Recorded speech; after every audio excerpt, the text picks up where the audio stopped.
जय हिंद, सत श्री अकाल। आज हम बात करते हैं यूपी चुनाव अभी आई भी नहीं, मगर उत्तर प्रदेश में सपा और बसपा दलितों के वोट पर खेल रही है शतरंज। काशी से पीएम मोदी ने चुनावी बिगुल का डंका बजा चुके हैं और विपक्षी दलों में हड़कंप मचा हुआ है। उत्तर प्रदेश विधानसभा का चुनाव 2022 में होना है। जाति और धर्म के इर्द गिर्द सिमटी राजनीति की धुरी बन चुके हैं। उत्तर प्रदेश में सियासी विचार बिछने लगी है।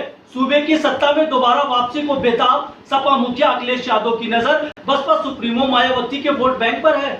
अखिलेश को दलितों के मसीहा बाबा साहेब भीमराव अंबेडकर याद आने लगे हैं।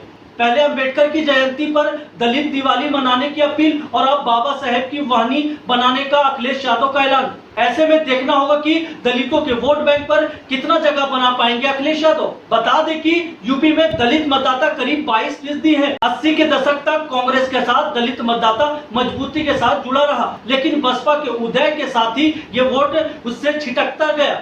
इसके बावजूद बसपा का दलित कोर वोट बैंक है। यूपी का 22% दलित समाज दो हिस्सों में बटा है। एक जाटव जिसकी आबादी 12% है और दूसरा गैर जाटव दलित है। जाटव वोट बसपा का हार्डकोर वोटर माना जाता है। कुछ वर्षों से हो रहे चुनाव में देखा गया है कि गैर जाटव दलित मायावती का साथ छोड़ चुके हैं। मगर मैं आपको बताता चलूं कि यह वोट बैंक किसी भी पार्टी के साथ स्थिर नहीं रहता है और दलितों के वोट को साधने के लिए तमाम कोशिशें विपक्षी राजनीतिक दलों के द्वारा की जा रही है। सपा अध्यक्ष अखिलेश यादव बसपा सुप्रीमो को लेकर नर्म रहकर धीरे धीरे मीठी छुरी चलाते हुए दलित वोटों में सेंधमारी की तैयारी कर रहे थे। बसपा के विधायकों से रिश्ता कायम कर रहे थे। मुस्लिम मामलों और हिंदू मुस्लिम की राजनीति से दूर रहे। आइए अब आपको सुनाते हैं क्या कहते हैं अखिलेश यादव। पार्टी की कोशिश रहेगी कि ज्यादा से ज्यादा दलों को साथ लें। छोटे दलों से सभी से गठबंधन होगा। दलित, पिछड़े और अल्पसंख्यकों के साथ बहुत अन्याय हुआ है सरकार। बाबा साहब बाबा भीमराव अम्बेडकर जी का एक कहना नहीं मानती सरकार। बाबा भीमराव अम्बेडकर जी ने जो संविधान दिया है, उस संविधान की धज्जियां उड़ाने वाली भारतीय जनता पार्टी क्या सम्मान देगी उनको? कि आने वाले समय में ये बताइए, नोटबंदी का असर दिखाई दे रहा है कि नहीं दिखाई दे रहा?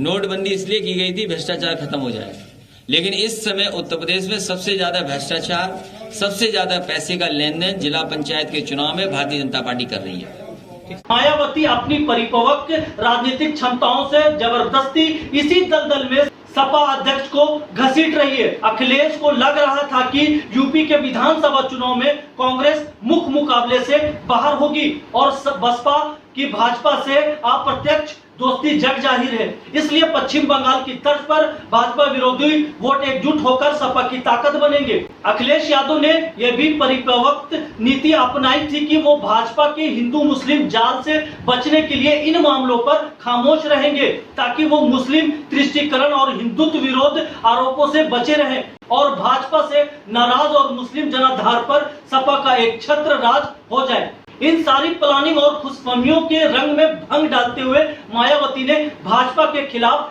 बयान देकर मुस्लिम समाज को अपने विश्वास से जोड़ने की कोशिश करना शुरू कर दी है। इस तरह उन्होंने एक तीर से दूसरा शिकार करते हुए अखिलेश यादव को ही मुस्लिम परस्ती की छाप वाले बयान देने पर मजबूर होना पड़ा। अखिलेश यादव जो इस तरह के बयानों से परहेज कर रहे थे, पर मजबूरी में कथित आतंकियों की गिरफ्तारी पर उनको योगी की पुलिस पर शंका जाहिर करने वाला बयान देना पड़ा। इसी तरह यूपी में योगी सरकार के खिलाफ सपा के प्रदर्शन में आजम खान की रिहाई भी एक मुद्दा बनी।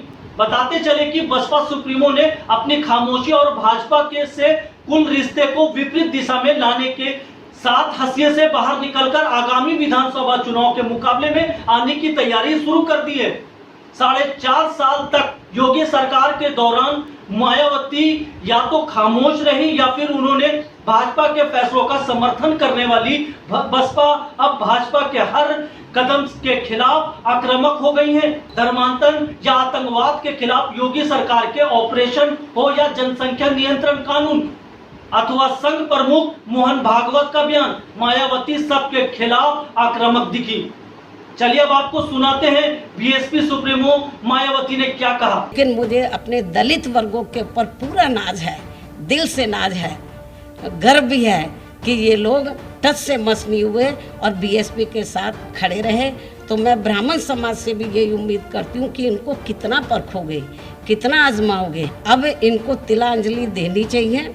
जिन्होंने पिछले विधानसभा आम चुनाव में बीजेपी के बहकावे में आकर इस पार्टी को बढ़ चढ़कर एक तरफा अपना वोट दिया था और इनकी पूरे 5 साल के लिए सरकार भी बनाई। सत्तारूढ़ दल से लड़ने के लिए सपा की भाजपा के खिलाफ यूपी में लड़ने के लिए सक्षम है।